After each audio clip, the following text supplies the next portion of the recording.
Welcome to Cinema Bites.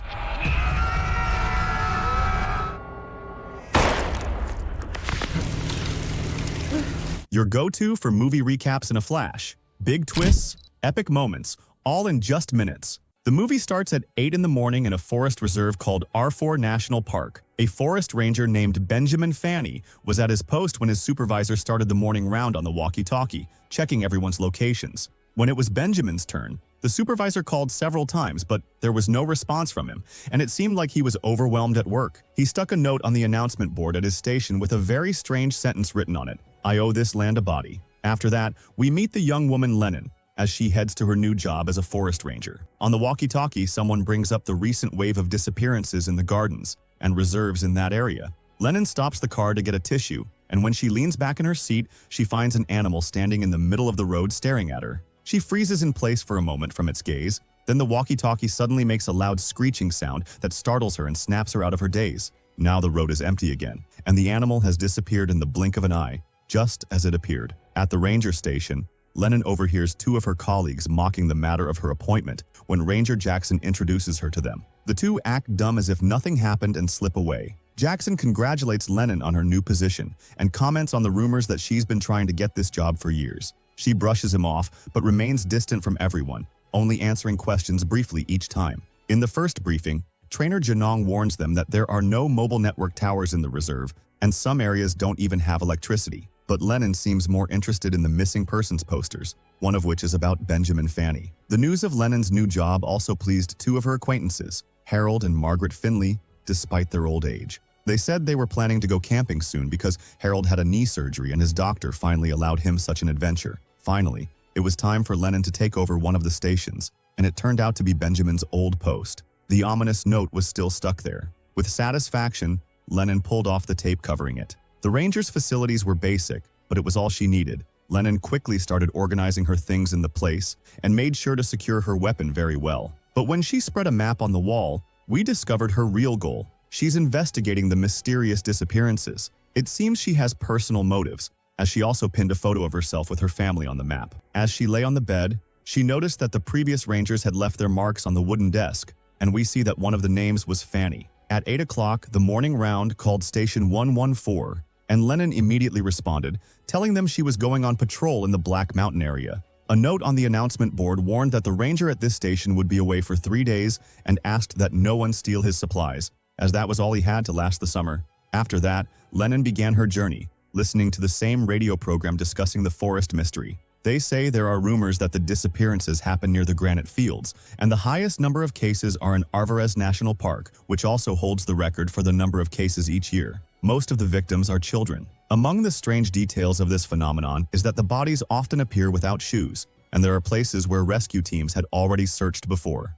Lennon spent the day listening to these reports, then camped in the forest at night and continued her way early the next morning. During the morning round, she tried to respond when they called Station 114, but the walkie-talkie started screeching, and she realized she had forgotten to bring extra batteries to replace them. There was nothing she could do, so she continued exploring the area all day. It was completely dark when Lennon started to hear footsteps around her. The flashlight beam shone on the same animal she saw on the road. Suddenly, a very loud scream came from the walkie-talkie, but she couldn't understand anything or respond. Only then did she remember she hadn't changed the batteries, so the device couldn't possibly be working. Hearing the footsteps get closer, she raised the lantern and saw that it was Ranger Jackson. He told her he was worried when she didn't respond in the morning and offered her his spare walkie-talkie battery, and also invited her to share a meal under the moonlight. During the conversation, he tried to get her to open up, wanting to know more about her, but Lennon didn't give him a chance because she knew people thought she was crazy. Jackson changed the subject, saying that every isolated forest ranger gets a bit crazy,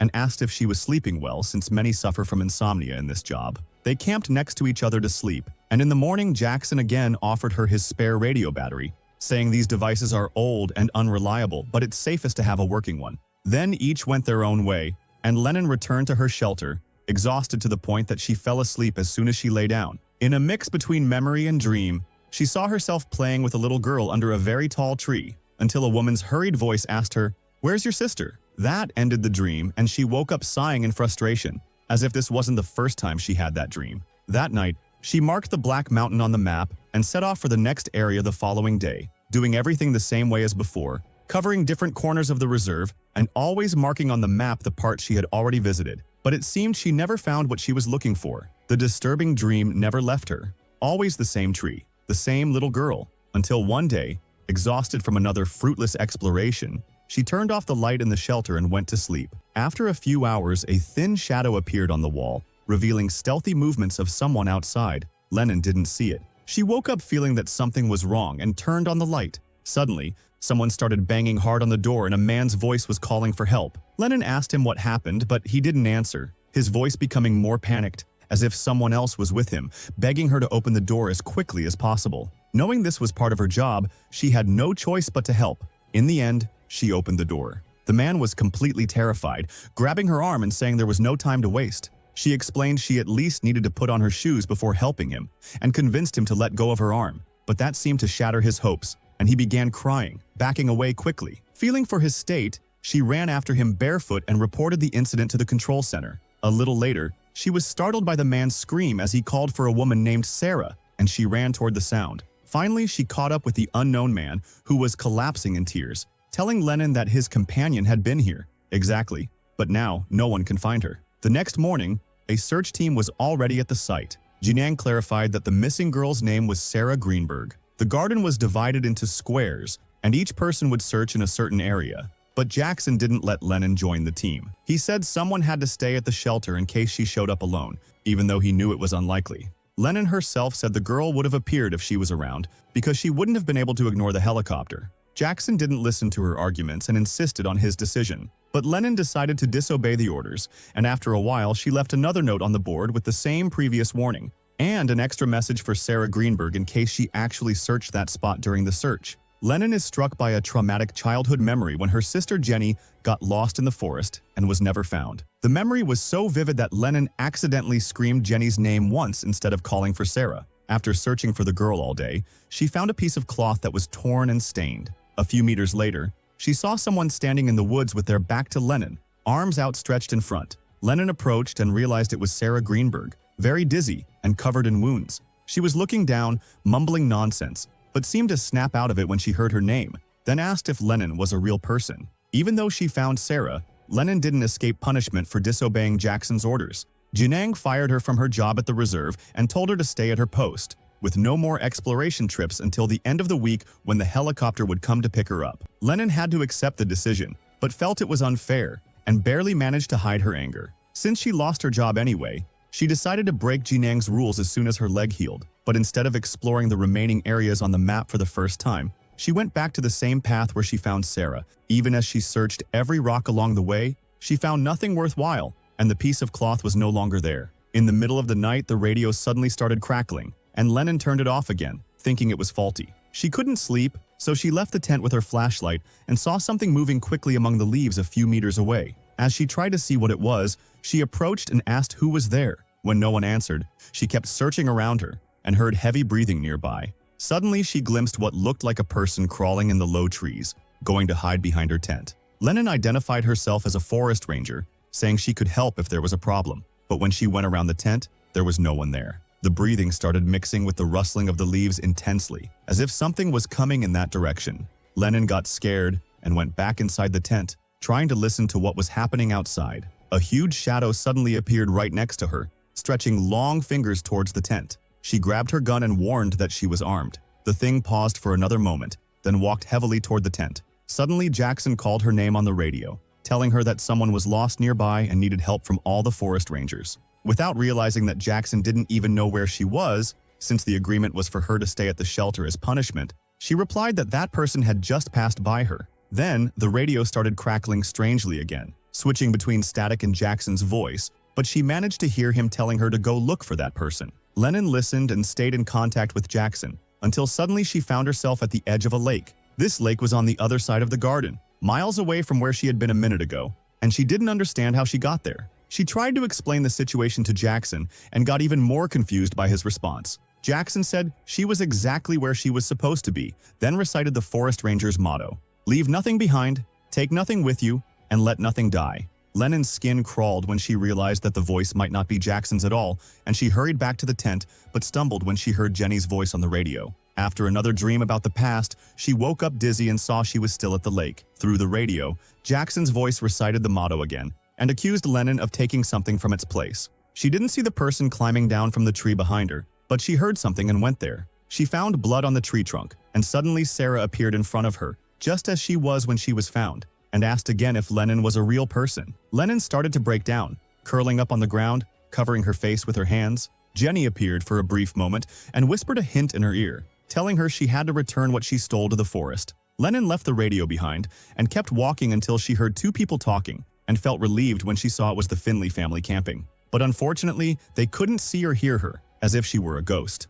Worse still, a copy of Lennon appeared right after and shot Margaret. Lennon ran quickly and passed through an area full of missing person posters, including Jenny's. But again, she bumped into the Finley family on the other side, and this time, Harold was eating his wife's entrails. No matter how much she ran from them, both kept appearing again, repeating variations of the same conversation until she couldn't take it anymore and pointed her gun at Margaret. She finally understood that the forest demanded a sacrifice to make up for her mistake in saving Sarah, because it turned out Sarah was the thing she took from its place. She couldn't pull the trigger, so she let the Finley family go in peace. Then the radio came on again. Jackson's voice warned her she had to return what she took and told her to take Sarah's place, and that she'd never go home again. Lennon replied that she preferred that choice, and the radio suddenly went silent. She returned to the lake and found a map buried in the sand, with nonsensical instructions, but she decided to follow them, and found herself back at her post. There, she discovered Jenny's shoe, hung it around her waist,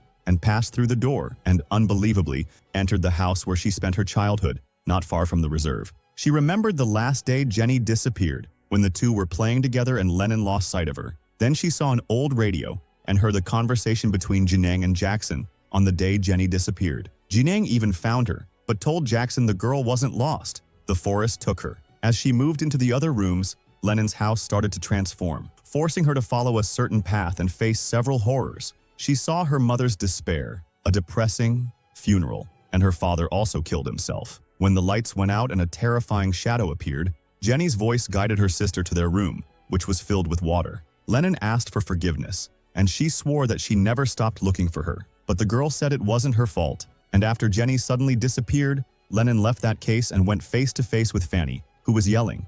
That ghost passed by as well. Then Jinang appeared in front of her. Lennon realized this wasn't just a vision, and asked the coach if she was a real person. Jinang, affected, said yes, and started to explain the truth to Lennon. She told her that several forest rangers knew the forest takes certain people, and there's nothing to be done about it, because nothing can be taken from its place. Yet she regretted leaving Jenny, and said she'd abandoned many people over the years, and she was tired of it all. Jinang confirmed she wouldn't allow the same thing to happen to Lennon, and promised she would take her place, saying this young woman would become a great forest ranger. Then many hands grabbed Lennon by the shoulder and pushed her down. She appeared in the middle of the lake and saw Jenny on the shore for a moment, but it turned out to be Jackson who was really there this time. The real Jackson pulled her out of the water and called for help on the radio, warning that Ranger Station 114 was missing Lennon. She asked him how he knew she was just missing and not taken, and although he didn't answer, he wasn't surprised by the question, and Lennon understood that Jinang had told him everything. The following summer, she returned to the park,